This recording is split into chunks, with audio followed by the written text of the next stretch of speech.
পৃথিবীর ইতিহাসে অন্যতম গুরুত্বপূর্ণ অধ্যায় হতে চলেছে নবী ঈসা আলাইহিস সালামের পুনরায় আসমান থেকে আগমন। ঈসা বিন মারিয়াম আলাইহিস সালামের জামানায় বরকতময়পূর্ণ পরিবেশ বিরাজ করবে, সকল ফিতনার চির অবসান ঘটবে, সব দিক দিয়ে রহমত নাজিল হবে, মেঘমালা বৃষ্টি বর্ষণ করবে, জমিন তার ফসল ভরা যৌবন প্রকাশ করবে, সাপ বিচ্ছু থেকে বিষ উঠিয়ে নেওয়া হবে। সেকালে একটি সেজদাই সারা দুনিয়া অপেক্ষা উত্তম হবে।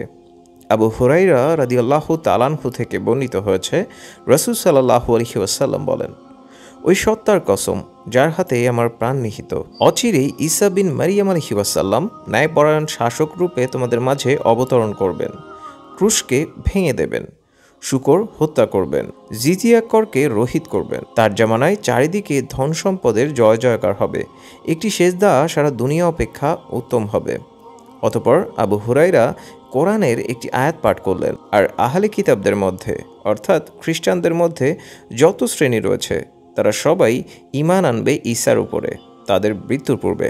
জিজিয়া কর রহিত করার বিধানের তাৎপর্য হল ঈসা আলাইহিস সালামের জামানায় সকল ধর্মের বিলুপ্তি ঘটবে, ইহুদিবাদ মুসলমানদের হাতে নিশ্চিহ্ন হবে, খ্রিস্ট সম্প্রদায় ঈসা আলাইহিস সালামের উপর ঈমান এনে পূর্ণ মুসলিম হয়ে যাবে, বিধর্মী না থাকায় ট্যাক্স দেওয়ার প্রয়োজন হবে না। ঈসা আলাইহিস সালামের জামানায় নামাজ ও অন্যান্য ইবাদতের দিকে মানুষের আগ্রহ বেড়ে যাবে, নমুসলিমরা পুরো উদ্যমে আল্লাহ সুবহানাহু ওয়া তাআলার ইবাদতে লিপ্ত হবেন। কিয়ামত সন্নিকটে জেনে কেউ কাউকে কষ্ট দেবে না, কেউ কারো অধিকার হরণ করবে না, নীরবে নিশ্চিন্তে প্রশান্ত মনে সবাই আল্লাহকে সন্তুষ্টি করতে প্রয়াসী হবে।